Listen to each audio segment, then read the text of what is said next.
Welcome to the Fantasy Fling DFS channel. Hey, this is Fling, aka Brandon, here for you. Looking at Week 8 UFL DFS over on DraftKings. A late first look, but this week is so crazy that I feel like we needed to wait. His news is still coming down the pipeline right now as we speak. So we're going to go ahead and get into it.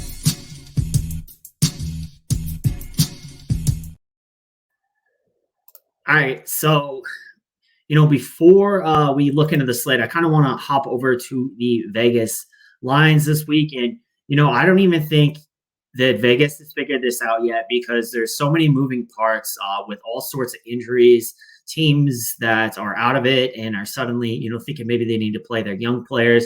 So it's really hard to set the lines. And I'll tell you right now, I think some of these are soft, and we're going to get into these as we start to dissect the slate game by game. Now, first off, we have the Panthers, who have been good and really been the third or fourth best team in the league, behind Birmingham and St. Louis. And they get a Memphis team that has absolutely been terrible. In fact, Memphis, over the past 4 games, they've given up like 37 points. So since week 3, they've given up over 33 points per game. And it's sad because on paper, they look like a pretty good team, but the defense has been terrible. The offensive line has not been able to, protect Cookus, and he's just looked cooked. And Troy Williams got hurt last week. So, that was like the one sign of spark in that offense was Troy Williams. Well, he's hurt. So now Cookus is QB1. Josh Love, if anyone remembers him from last year, he was on Michigan. He's QB2. So if Cookus plays terrible to start this game, Josh Love could actually end up coming in pretty quickly. And I don't know, revenge game narrative against his former team. It's possible. But nonetheless, Cookus is, leading the way for Memphis. And he's going to have his hands full because Michigan's had a good defense. And Memphis just has not got anything going offensively. I've been able to stop anyone. So on the Michigan side, the last time these teams played, we're going to get to the running backs a bit, but Wes Hills smashed. He had like 3 touchdowns. Colburn ran the ball really well too. Now with Michigan, it's kind of the same thing. Who's going to play at quarterback? Are we getting Danny Etling? Are we going to get a combination of Bryce Perkins and Lewerski? I don't know. So I'm definitely just wanting, as of right now, until we get more clarity, wanting to play Wes Hills, wanting to play Colburn. And, I think maybe, you want to target some Sims, get some the cheaper pass catchers like Nakua. I mean, God, the Nakua brothers, man, they run deep. They play offense, they play defense. We got a Nakua brother playing potentially cheap, as we're going to get into that when we get into wide receivers. But I think Michigan offense is in play. Maybe the quarterback. If it's Etling, I'd love him, but we'll see. And then the defense as well. So this game carries the highest total. And honestly, I think this game could easily hit over 47 very easily with the Showboats, how terrible they've been on defense. Now, the next game we have, this is one that's soft to me. We got the Stallions. Now, just got some breaking news. CJ Marable is going to be out for this game. What that means is we are going to get Ricky Pearson more or less have the backfield to himself. So he's going to be an all-in play. As of right now, Adrian Martinez is QB1. We haven't got any indication that they're going to split time despite having everything wrapped up. There's still, 3 games before the playoffs. So I would think they want Martinez to play in each, at least the next 2 games, maybe take the last one off. But, if we get news from Holtz that maybe he's going to play a little bit of Corral, maybe we'll back off Martinez, high exposure to lock button type of DFS play for Martinez. But I love Person in this spot. And I think Roundtree is going to be a good value at running back as well. We saw him last time. He looked pretty good when CJ Marable was out. Now, Houston, I'm done with Houston. I think you could play some of their pass catchers just because they're going to be trailing a lot and throwing. Justin Hall, Kiki Chisholm. But I'm not doing the running backs. This is going to be a terrible game script. They're just a terrible team. Curtis Johnson, This dude just needs to get fired. He's a terrible coach. He said TJ Pleasure is his RB1 all season when Thompson has been back and healthy. I'm sorry, dude. You're a terrible coach. Mark Thompson is arguably the best running back in the league. He should not be losing carries to TJ Pleasure. This is why you're 1-6. This is why the Stallions are going to thump you this week. Like Kendrick Lamar thumping Drake. Anyways, I think this game, 42.5, I think it's soft. I think it'll hit the over. And I think, honestly, the Stallions could get there by themselves. The last time they played Houston, they crushed them. So I like Birmingham. I don't care who's starting at quarterback. I don't care who's starting at running back. They're going to score a lot of points. Now, a third game, this is what I'm saying about the news. We don't know if A.J. McCarron is going to play. He was limited yesterday on Wednesday. Thursday, he did not practice. So I don't know if he's going to play. He hurt his ankle in the game.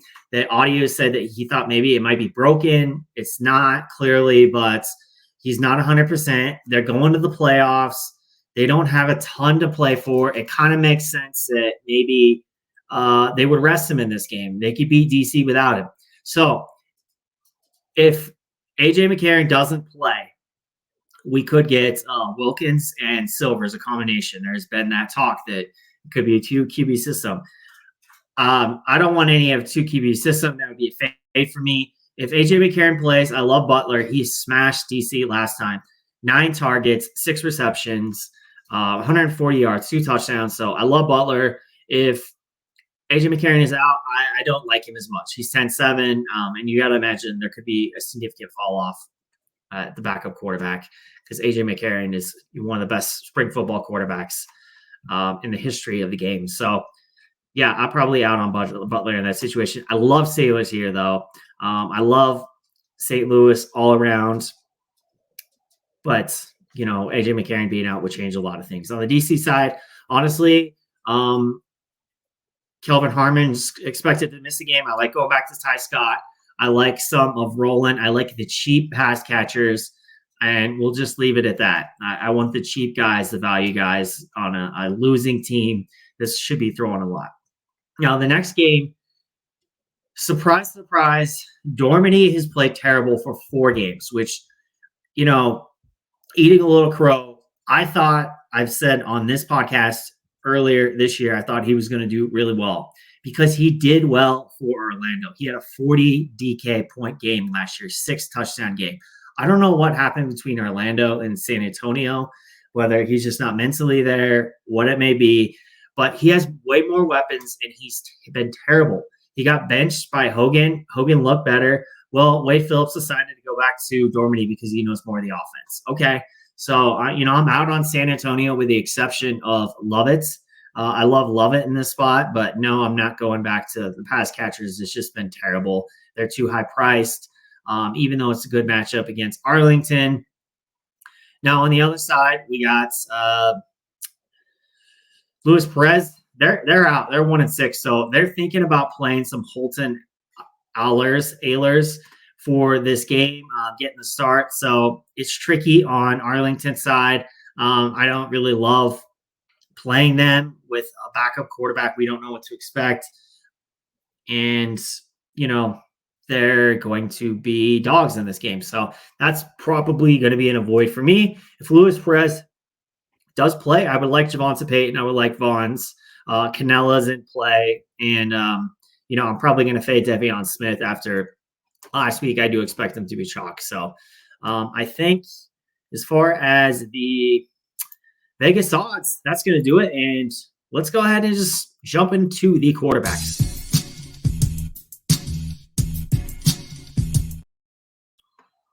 All right. So over on DK, kind of laid it out for you. It's a messy week this week at quarterback. Now, there's one guy that stands out above the others, and that's Adrian Martinez.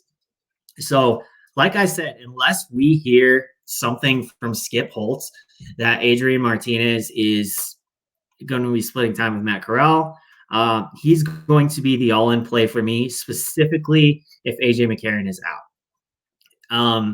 I just don't see any reason to play anyone else. There's too much uncertainty. If I can get Danny Etling playing this week, I would love to play him as well. But other than that, it's Adrian Martinez, who's averaging 33 DK points per game, or a bunch of backups. That's an easy decision for me. So he's played, if you kind of look at his game logs here, so he hasn't started every game. So this 21 DK points isn't accurate. So week 3 was his first start. He had 33 points, 334 passing yards, 2 passing touchdowns, a rushing touchdowns. So he's getting it done both on the ground and through the air. Week 5, 138 rushing yards. And, he had 29 points. So that was a down week for him. That was against Houston. So if we kind of go off of what we saw last time, you could play him unstacked in this spot. I think you could play some lineups unstacked to differentiate yourself, because he's going to be the chalk. But you could stack him with 1 too. I probably wouldn't stack him with more than 1. Doesn't mean he won't get there. I'm just saying I don't think you need to, because of his rushing floor. And specifically, he doesn't really target one guy a lot over the others, so it's very hit or miss. I'm not playing enough volume where I'm going to throw out a bunch of Martinez lineups and try to get that perfect combination of, the +2 stack. So just stack it with 1, maybe mix it, a couple different receivers, or you can just run him naked as well. So, and then, he had 2 really other good games. So kind of his floor so far we've seen is 28, 29 points, which is just phenomenal. His ceiling is over 40. So, he does it, as we saw last week, 230 yards, 3 passing touchdowns week before, 368 yards, 4 passing touchdowns. So he's been running a little bit less.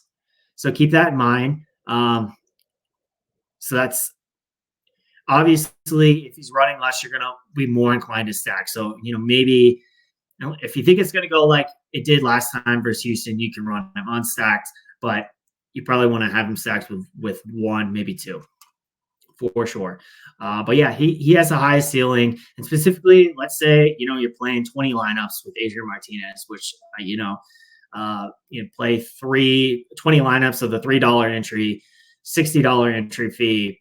Yeah, play a combination. Play some +1, play some, a couple naked, play some +2.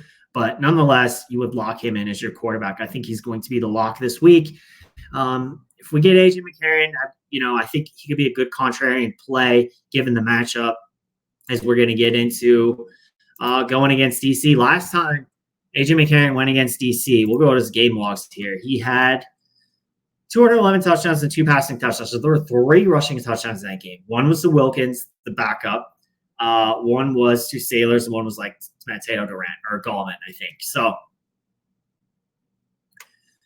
maybe the positive touchdown regression is there this game if he plays, and he ends up being the top scoring QB with, 4 touchdowns, for example. So if he plays, I would play him for sure. The other guy, Etling didn't play last week, but he did practice a little bit this week so far. So if Etling is in, I love this spot going against Memphis. They're absolutely terrible. And, that's pretty much it for the quarterbacks, guys. Like, it's very simple for me this week. I'm not guessing which backup quarterback is going to come anywhere near what Adrian Martinez can do. So I'm likely to look for value at running back at wide receiver to pair with Martinez than I am to pick one of these, 7K, 8K backups who we don't even know is going to play the full game. Now, so let's go ahead and make sure we actually build the lineup this time.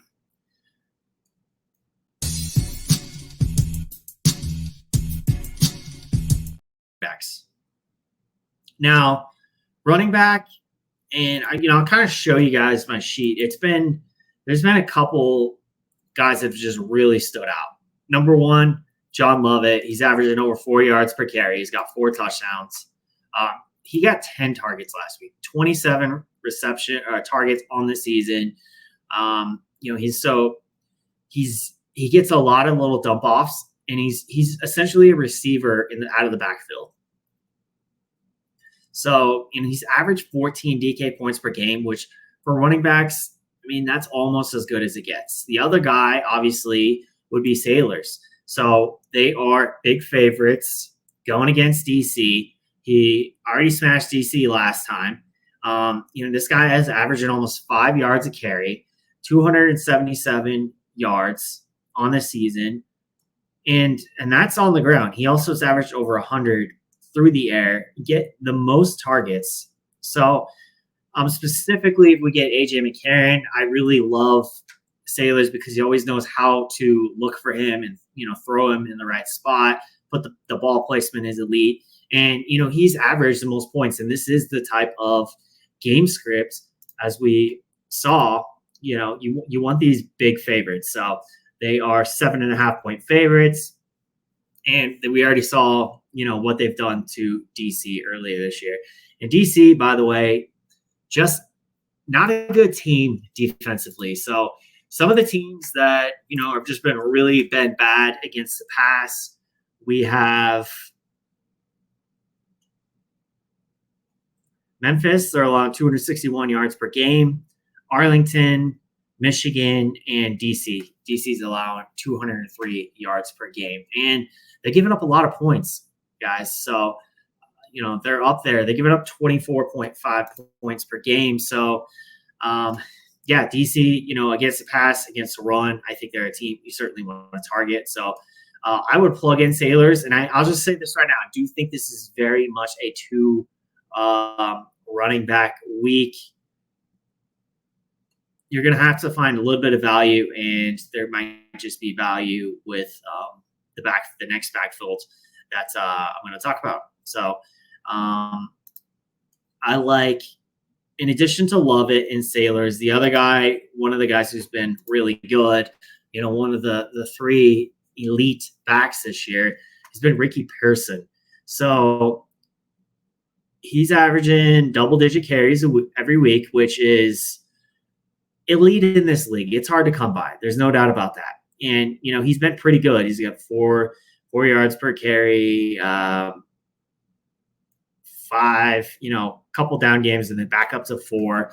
So, and he's also getting touchdowns, which is obviously very important, getting the 6 points for a rushing touchdown. So he's got 1, 2, 3, 4, 5 games where he's got a touchdown, and he's got one game, surprise, surprise, against the team he's going against this week where he got 2 rushing touchdowns. So the best part about Ricky Pearson, I didn't love it as much because CJ Marable is a guy that I liked. CJ Marable is not on the depth chart this week. So it's Ricky Pearson and CJ Marable. I think maybe they're trying to get Marable healthy for the playoffs.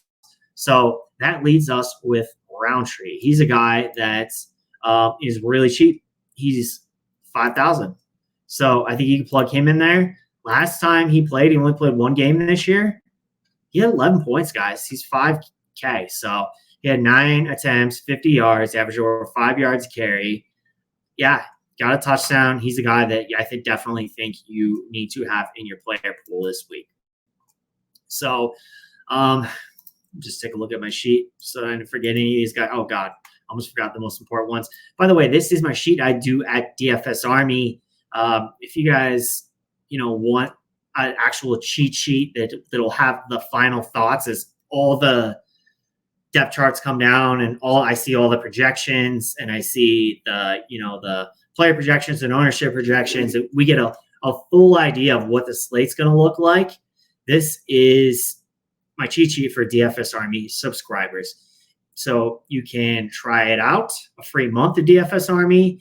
You can just sign up. You just go Fantasy Fling for a 10% off a VIP subscription. But just want to show you right here. So right now, it's UFL season. If you're watching this, you're a UFL player. So if you like spring football, you like summer football, we got UFL coming up. So this is part of a Core 4 membership. There is no extra charge for this. If you guys love playing DFS, which how could you not if you're playing UFL DFS, a Core 4 membership is NBA, MLB, NHL, and NFL. So that's the Core 4, and that gets you all this for extra. CFL, UFL, it's no extra charge. It's free. So keep that in mind. you could play all these other sports and get CFL and UFL for free. Or if you just wanted an NFL membership, you can do that as well. And that gets you CFL and UFL for free. Right now, we have the season long content going for NFL, basketball, season long, and then preseason NFL DFS will be here before we know it. So make sure you click the link and use code FANTASYFLING for 10% off a VIP subscription. So, we were at the running backs. The other game that I'm really intrigued by this week, going against Memphis. They've smashed before, and you'll see here. Memphis, they give up 96 yards to the run, which isn't, incredibly high, but it's one of the higher totals in the league. So it's really DC, Arlington, and Memphis, the three teams that give up the most yards to the running backs. Also, they're giving up the most points allowed, and it's really been over the last month. They're giving up an average of 37 points over the past 4 weeks. Since week 3, it's been 33 points. It's 31 on the season. So they're giving up a lot of points. Last time in this spot, Michigan, they smashed. So we can look at the game logs real quick here. West Hills had himself a game.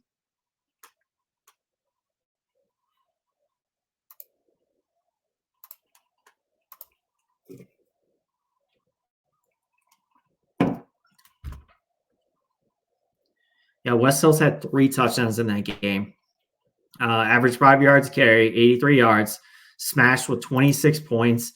And Colburn is, believe it or not, guys, Colburn has actually outperformed West Hills this year. On 12 fewer carries, he's got 17 more rushing yards. And guess what? He's cheaper. So I love me some Colburn this week. He's 7,500. He did well too when he won against Memphis. 4.5 yards per carry. He got a touchdown, 18 points. He smashed as well. So I love both Colburn and West Hills this week. I think, again, it's double running back week. I'm playing Sailors. I'm playing Person, Roundtree, Lovett, Hills, and Colburn. That's it. That's all my pool needs to be. I do think maybe you could play Morgan Ellison just kind of as a leverage play, as a guy who's actually looked really good with limited carries. If he takes one of the house, you could definitely get there. I mean, yes, week 5, he had 7 attempts, 84 yards. That goes for a tutty. You're in the nuts right there. So, if you're playing a lot of volume, I would get a little bit of exposure to him. But other than that, that's pretty much my running back pool for the week.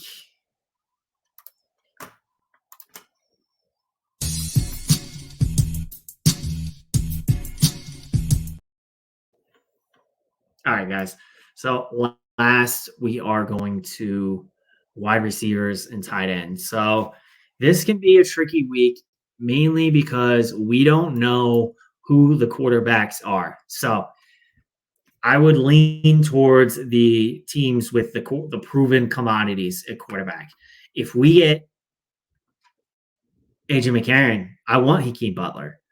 Like I said earlier, he scored the last time he played Houston. He just went ballistic, 34 points. He smashed. He's been on a tear. It's a really good matchup. Even last week, I told you on the show it was going to be a difficult matchup. He still scored 15 points against Birmingham. So now he's got Houston. This is the spot for him if we get AJ McCarron. So if we get AJ McCarron, I think you could just lock him in there. I definitely would. But yeah, let's say we don't get AJ McCarron. Who are the other guys that we want to, go after? Who are the good matchups? So, we look at the worst passing defense. It's Memphis. They're allowing 261 yards. So, as much as I like West Hills and Colburn, I could totally see a scenario where Danny Etling plays and Marcus Sims smashes. So Marcus Sims is a guy that I want. Memphis, they're giving up a lot of points. Let's go and look at averages. If Sims plays this week, I know he's been kind of banged up, but yeah, he's he's right up there. We've seen what he can do. Take one pass and take it 60 yards to the house, and he's getting good volume.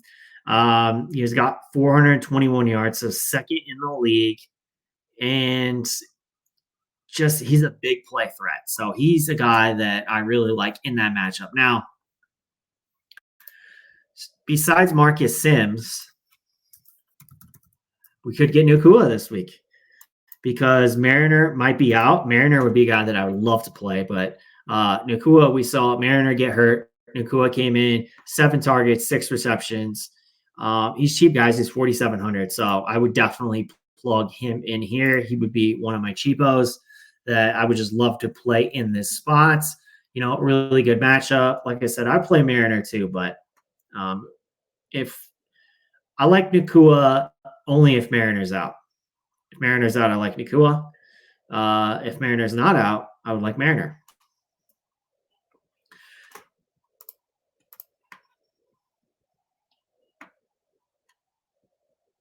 So another team. Arlington does have a pretty poor passing defense.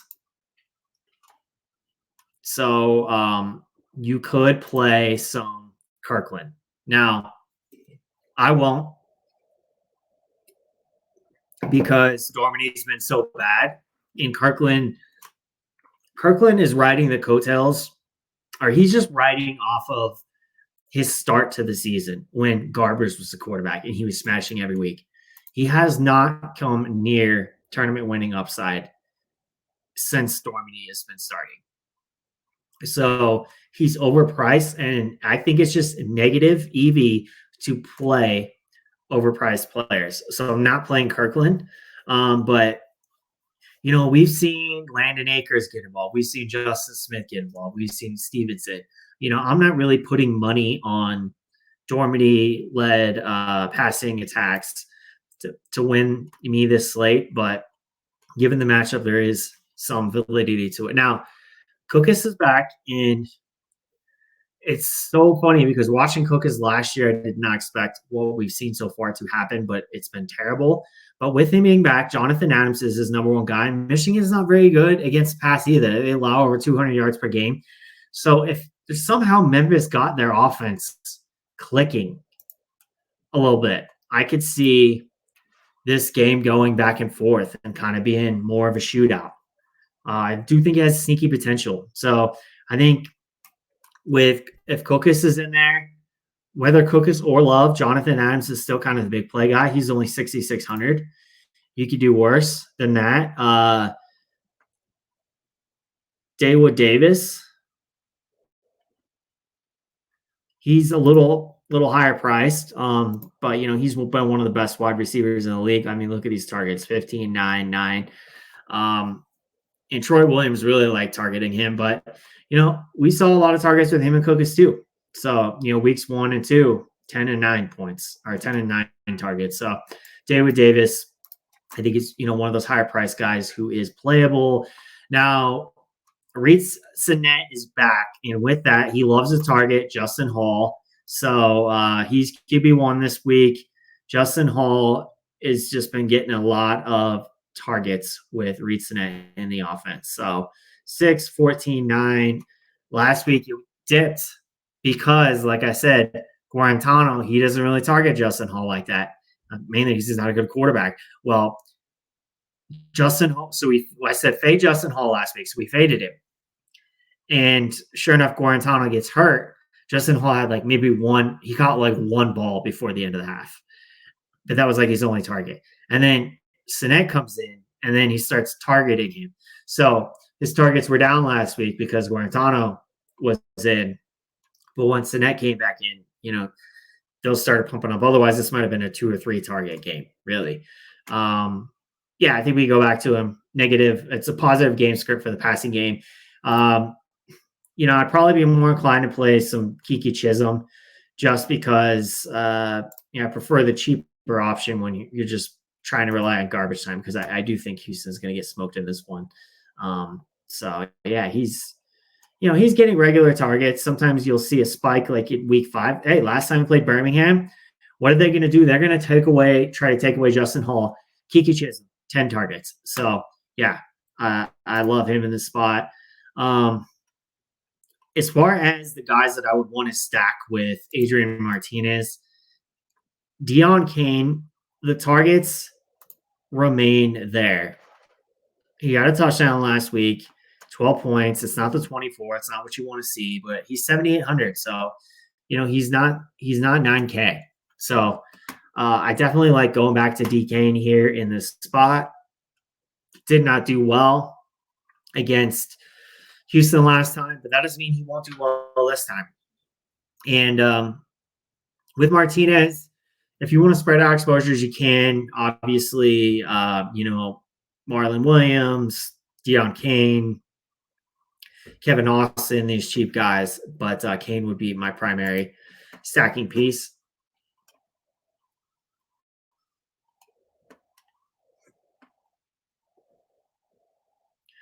Then a couple other guys I wanted to kind of talk about. I just talked about Kevin Austin.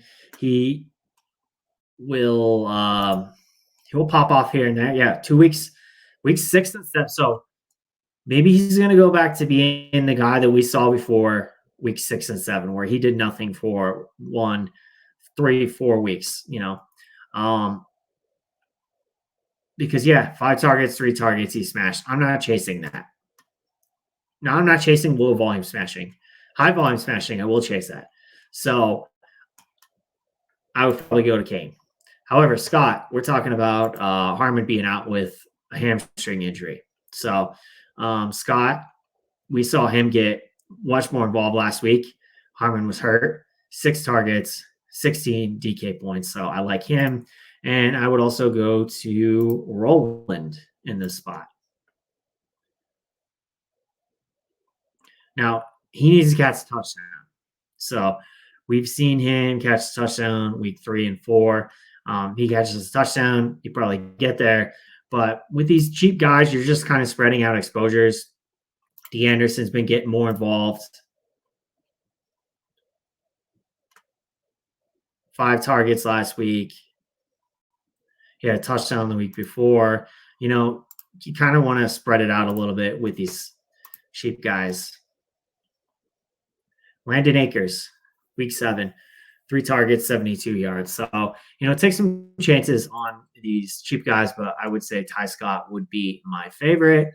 And then that's pretty much it. We're going to look at defenses. Which defense is in a good matchup? So I think you could go Michigan. They're priced up. If you want to pay down a little bit, San Antonio against Arlington. I think really it's a pay down week at defense because you are going to get teams against backup quarterbacks. So target these backups. Or Dormady hasn't been very good. Like you can play Arlington, right, against San Antonio. That's totally Dormady hasn't been very good. Or you can play San Antonio against Arlington, who's a bad team. And they're playing, a backup quarterback type thing. So let's, for this, let's do the cheap one. And then we have 5,500. Let's see what we can get in the flex for 5,500.